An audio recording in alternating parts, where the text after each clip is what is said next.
Hello বন্ধুরা, আবার একটি নতুন ভিডিও নিয়ে এসেছি তোমাদের জন্য।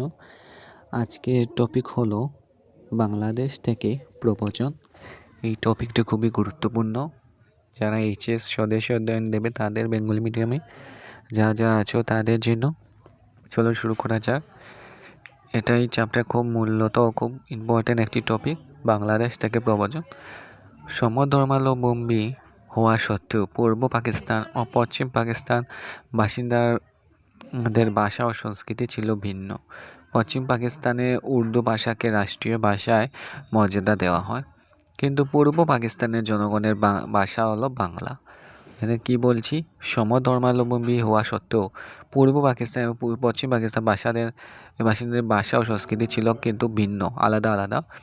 পশ্চিম পাকিস্তানে ছিল উর্দু ভাষা এবং পূর্ব পাকিস্তানে ছিল বাংলা ভাষা। দেশের রাজধানী পশ্চিম পাকিস্তানে অবস্থিত হওয়ায় সুযোগ নিয়ে পশ্চিম পাকিস্তানে পূর্ব পাকিস্তানকে উপনিবেশ রূপে গণ্য করে। এই অর্থনৈতিক শোষণের মাত্রা বৃদ্ধি পাওয়ার ফলে শেখ মুজিবুর রহমানের নেতৃত্বে পূর্ব পাকিস্তান পশ্চিম পাকিস্তানের বিরুদ্ধে যুদ্ধ ঘোষণা করে ও বাংলা ভাষাকে পূর্ব পাকিস্তানের রাষ্ট্রীয় ভাষা হিসেবে স্বীকৃতি ঘোষণা করে। এখানে কি আছে, অর্থনৈতিক শোষণের দ্বারা মাত্রা বেশি বেড়ে গিয়েছিল।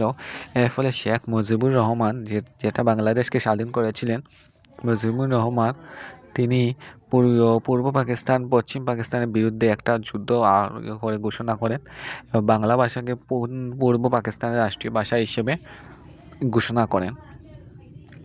ভারতবর্ষ পূর্ব পাকিস্তানের মুক্তি যুদ্ধে সামরিক সাহায্য প্রদান করে। ভারতবর্ষ, আমরা ইন্ডিয়া পূর্ব পাকিস্তান মানে বাংলাদেশকে স্বাধীন হওয়ার জন্য সাহায্য প্রদান করেছে।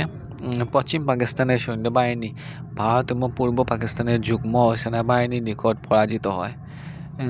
পশ্চিম পাকিস্তান পাকিস্তানের একটা সৈন্যবাহিনী ভারত আর পূর্ব পাকিস্তান বাংলাদেশ দুজনের সেনাবাহিনীর নিকট কিন্তু পরাজিত হয়েছিল পশ্চিম পাকিস্তান।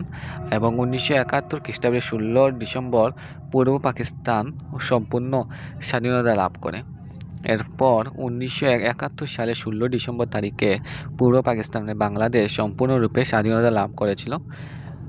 সেই সঙ্গে বিশ্বে বাংলাদেশ নামে একটি নতুন সার্বভৌম রাষ্ট্রীয় স্বাধীন রাষ্ট্র গঠিত হয়। এর ফলে বিশ্বে এটাকে বাংলাদেশ নামে একটা নতুন সার্বভৌম স্বাধীন রাষ্ট্র হিসেবে গঠিত হয়।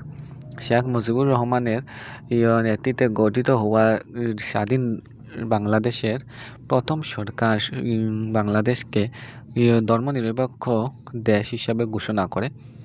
শেখ মুজিবুর রহমান যে হয়েছিলেন গঠিত ওই স্বাধীন বাংলাদেশটা যে গঠিত করেছে, প্রথম সরকার বাংলাদেশের প্রথম সরকার ধর্মনিরপেক্ষ দেশ হিসেবে ঘোষণা করেন। বাংলাদেশের মুক্তিযুদ্ধ সময় যুদ্ধ আক্রান্ত অঞ্চল থেকে অগণিত শরণার্থী ভারতবর্ষে প্রবেশ করে। বাংলাদেশ এই সময় স্বাধীন হয়েছিল যুদ্ধের সময়, আর যুদ্ধ আক্রান্ত যেটা অঞ্চল ছিল, এখান থেকে অগণিত কোনো অসংখ্য মানুষ শরণার্থীরা বাংলাদেশে কিন্তু প্রবেশ করেছিল। এরপর বাংলাদেশ থেকে প্রব্রজন ঘটে ভারতে। ভারত সরকার এই শরণার্থীদের বিভিন্ন জায়গায় শিবির স্থাপন করে আশ্রয় প্রদান করে এবং ভারত সরকার এই ধরনের শরণার্থীদের বিশেষ আশ্রয় প্রদান করে এবং সকল প্রকার মানবিক সুযোগ সুবিধা এবং নিরাপত্তা প্রদান করে এবং সব প্রকার সুযোগ সুবিধা নিরাপত্তা এটা প্রদান করেছে। তদুপরি স্বাধীন বাংলাদেশ গঠিত হওয়ার পরও ভারত ও বাকি বাংলাদেশের সীমান্ত উন্মুক্ত ছিল।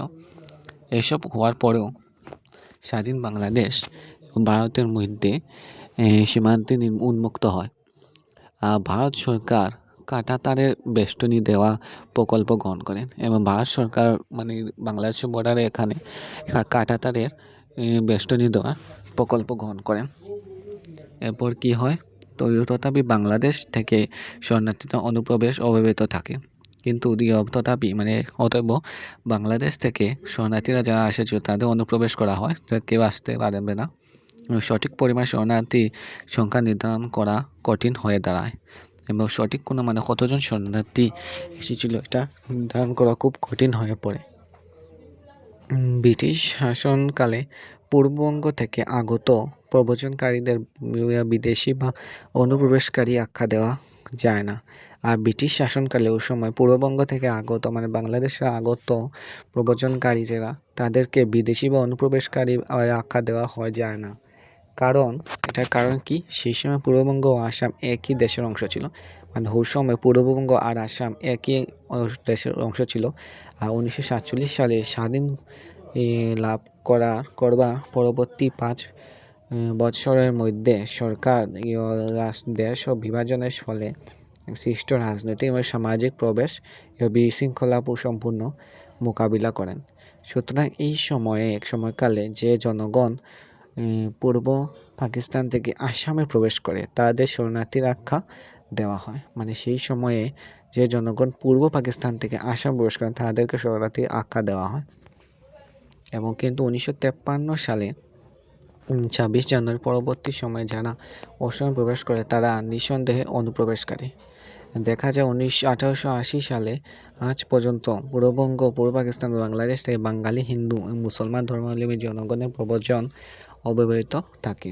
এই প্রব্রজন পরবর্তীতে অনুপ্রবেশে বিংশ শতাব্দীর ভয়াবহভাবে বৃদ্ধি পায়। এমন নিম্ন আসামের 4টি জেলার জনসংখ্যা গভীরভাবে প্রভাবিত করে।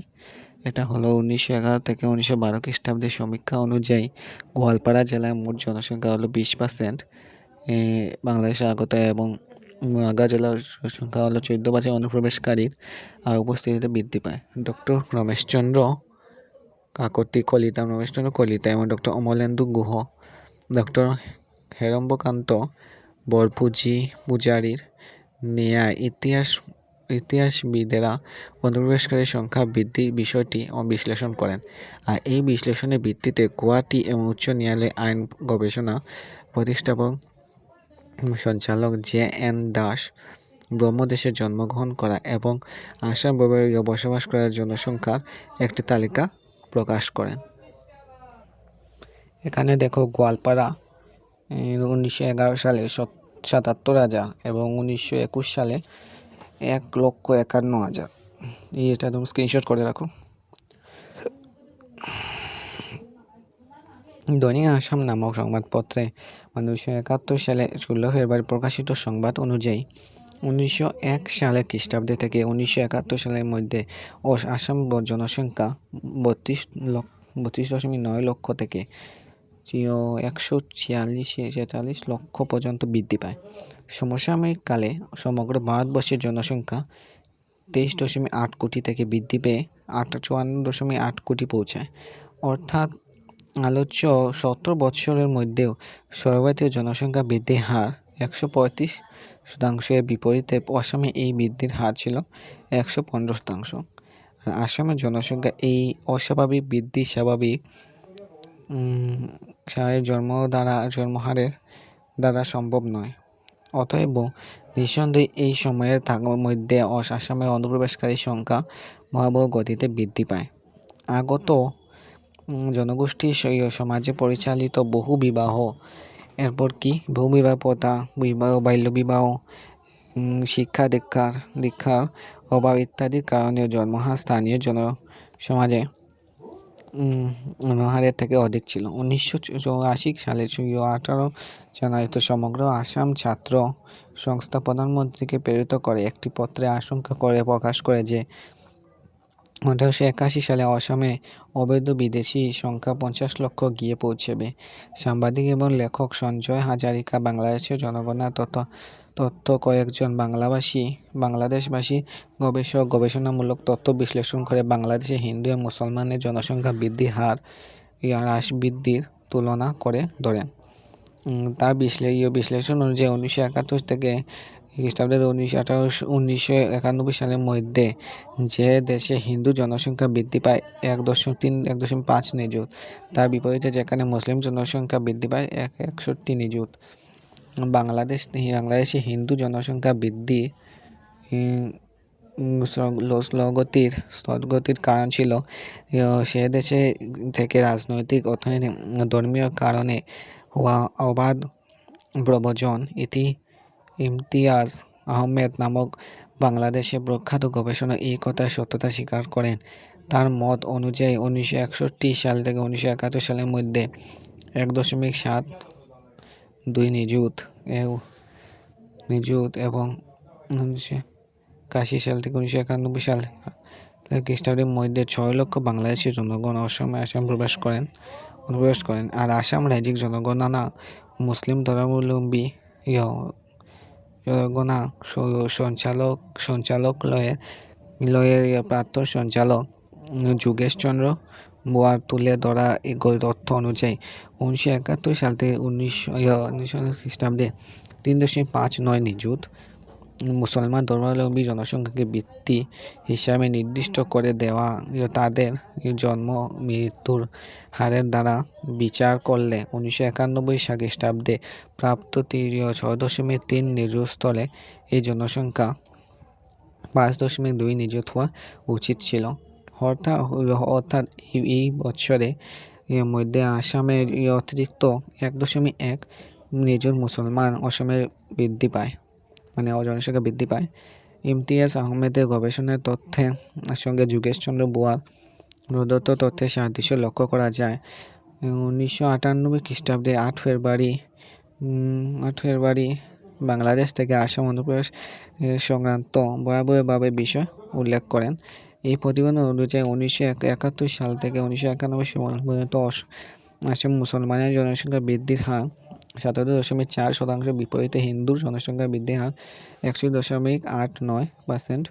এবং 1951 সালে অসমের মোট জনসংখ্যা 24.68% মুসলিম ধর্মাবলম্বী।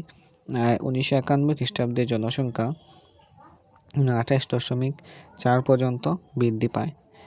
1991 সালের জনগণনা অনুযায়ী জনসংখ্যা বৃদ্ধির এই হার অব্যবহৃত থাকলেও 1998 খ্রিস্টাব্দে থেকে নোয়াখালী এবং করিমগঞ্জ জেলার মুসলমানের প্রধান অঞ্চলে পরিণত হওয়ার আশঙ্কা রাজ্যপাল মহাশয় প্রকাশ করেন।